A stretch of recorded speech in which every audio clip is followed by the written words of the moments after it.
अस्सलाम वालेकुम। कहानी को आखिर तक पूरा सुनिएगा और अगर आप चैनल पर नए हैं तो सब्सक्राइब ज़रूर कीजिएगा। ये अबरतनाक वाक़यात मुझे मुख्तलिफ ज़राए से मालूम हुए, चूँकि शरीयत से नहीं टकराते, इसलिए मैंने आखिरत की बेहतरी के लिए अपने अंदाज में पेश करने की सही की है। अल्लाह अज़्ज़ा वजल में मुझे दुनिया का कोई लालच नहीं, उम्मत की इस्लाह मंजूर है, अल्हम्दुलिल्लाह अज़्ज़ा वजल। इस तरह के वाक़यात को सुनकर काफ़ी लोगों को इसकी इस्लाह हो जाने का मुशाहिदा है। यकीनन शैतान कभी नहीं चाहेगा कि टीवी वगैरह के ज़रिए फिल्मों, ड्रामा और गाने बाजों के गुनाह करने वाले लोग ताइब हों, इसलिए वह इस तरह के वाक़यात सुनने वालों को बहकाएगा, खूब उकसाएगा कि इन वाक़यात की मुखालफत करो, खूब मजाक उड़ाओ, ताकि तुम भी फिल्मों ड्रामों से तौबा करने से बाज रहो और दूसरों को इन गुनाहों में मज़ीद पक्का करके मेरा हाथ पटाओ। मेरे भोले भाले इस्लामी भाइयों और बहनों, अगर बिलफर्ज ये वाक़यात मनगढ़ंत हों तब भी फिल्में ड्रामे देखना कौन सा सकार सवाब है। ज़ाहिर है हर ज़ी शऊर मुसलमान इसको नाजायज़ कम तस्लीम करता है। अल्लाह अज़्ज़ा वजल अपने बंदों की इबरत के लिए कभी कभी अज़ाबात के दर्दनाक मनाज़िर दिखाता है। यकीन मानिए मुख्तलिफ गुनाहों के दर्दनाक अज़ाबात के वाक़यात से बुजुर्गों की किताबें भरी पड़ी हैं। उनमें से एक अजीब व गरीब हिकायत पेश करती हूँ। चुनाचा हज़रत अल्लामा जलालुद्दीन सयूती शाफी रहमतुल्लाह अलैह नकल फरमाते हैं कि एक गोरकन जिसके चेहरे का कुछ हिस्सा लोहे का था, उसका बयान है कि एक बार रात के वक्त एक जनाजा आया। मैंने कब्र खोदी, मैयत को दफन करके जब लोग चले गए तो मैंने ये अजीब मंजर देखा कि ऊँट की शक्ल के दो सफ़ेद परिंदे उड़ते हुए आए, एक उस ताज़ा कब्र के सरहाने की तरफ और दूसरा पायतानी यानी पाँव की जानिब बैठ गया। फिर उनमें से एक कब्र खोदकर अंदर दाखिल हो गया, जबकि दूसरा किनारे पर मौजूद रहा।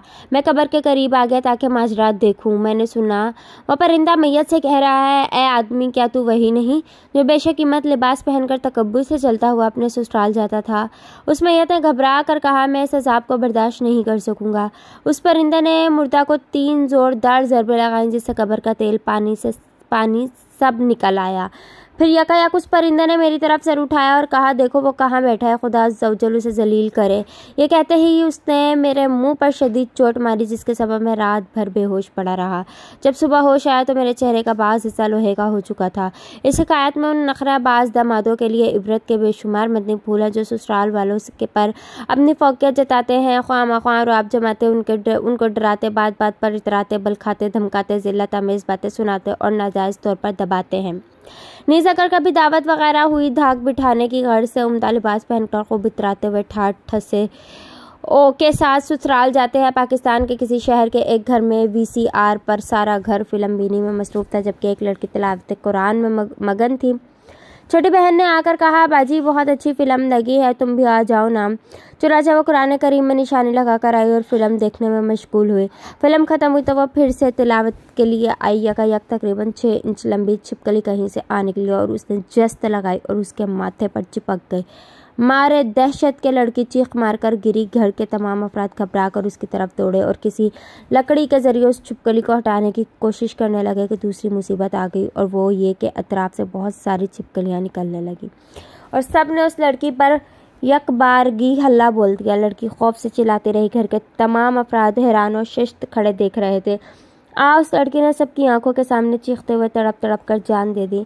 मरहुमा की तदफीन के बाद सूरह फातिहा पढ़कर लोग जूं ही पलटे के खौफनाक धमाका हुआ। सबने बेख्तियार मुड़कर जो देखा तो एक दिल दहला देने वाला मंजर था। मरहुमा की कब्र शक हो चुकी थी और उस लड़की की लाश के टुकड़े टुकड़े उछल कर बाहर आ गिर रहे थे। तमाम लोग खौफजदा होकर भाग खड़े हुए। हो सकता है यहाँ किसी को वसवसा है कि फिल्म सब ने मिलकर देखी, मगर इनमें जो लड़की तिलावत कुरान की शौकीन थी, आखिर उसी पर ही क्यों अजाब नाजिल हुआ? नीज़ करोड़ों मुसलमान आजकल फिल्में ड्रामे देखते हैं और उनमें से रोज़ाना ही कई अफराद फौत होते हैं। उनका अजाब क्यों नज़र नहीं आता? उन वसवसों का जवाब ये है कि सवाब या अजाब देना अल्लाह रब्बुल इज़्ज़त की मशीयत मर्जी पर है। वो चाहे तो बड़े से बड़े गुनाहगार की बिला हिसाब व किताब मग़फ़िरत फरमा दे, और अगर चाहे तो बड़े से बड़े नेकोकार को किसी छोटे से गुनाह पर पकड़कर सज़ा में मुब्तला फरमा दे। चुनांचे सूरत बकरा में इरशाद बारी ताला है, जिसका तर्जुमा है, तू जिसे चाहे बख्शेगा और जिसे चाहे सज़ा देगा।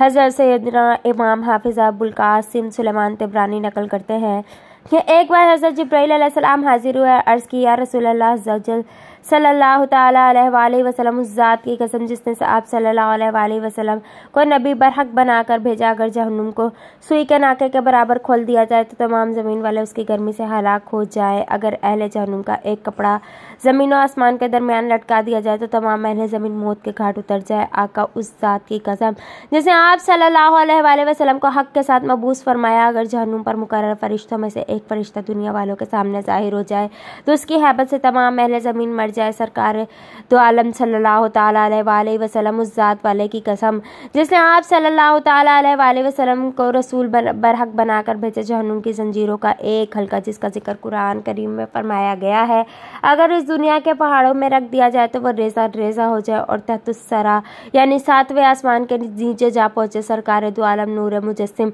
शाह बनी आदम सल्लल्लाहु ताला अलैहि वसल्लम फरमाया, जिब्राइल बस करो, इतना ही तस्करा काफ़ी है, कहीं दिल फटकर मैं वफात ना पा जाऊं।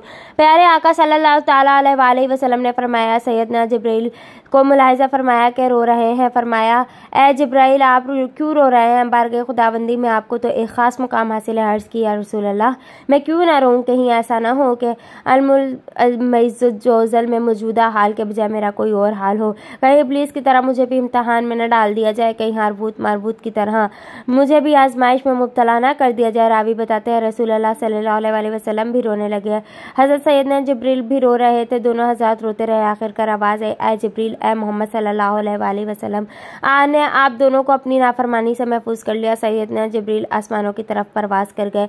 रसूल अनवर सल्लल्लाहु तआला अलैहि वसल्लम बाहर तशरीफ लाए। बाज़ अंसार सहाबा कराम के करीब गुजरे जो हंस खेल रहे थे। फरमाया, तुम हंस रहे हो और तुम्हारे पीछे जहन्नुम है। अगर तुम वो बातें जानते हो जो मैं जानता हूँ तो तुम थोड़ा हंसते और ज़्यादा रोते और तुम खाना पीना छोड़ देते और पहाड़ों की तरफ निकल जाते और खूब मुशक्क़तें बर्दाश्त करके इबादतें लाते। आवाज़ आई, ए मोहम्मद सल्लल्लाहु अलैहि वसल्लम, मेरे बंदों को मायूस मत कीजिए। मैंने आपको खुशखबरी देने वाला बनाकर भेजा है और तंगी करने वाला बनाकर नहीं भेजा। बस रसूल अल्लाह सल्लल्लाहु अलैहि वसल्लम ने फरमाया,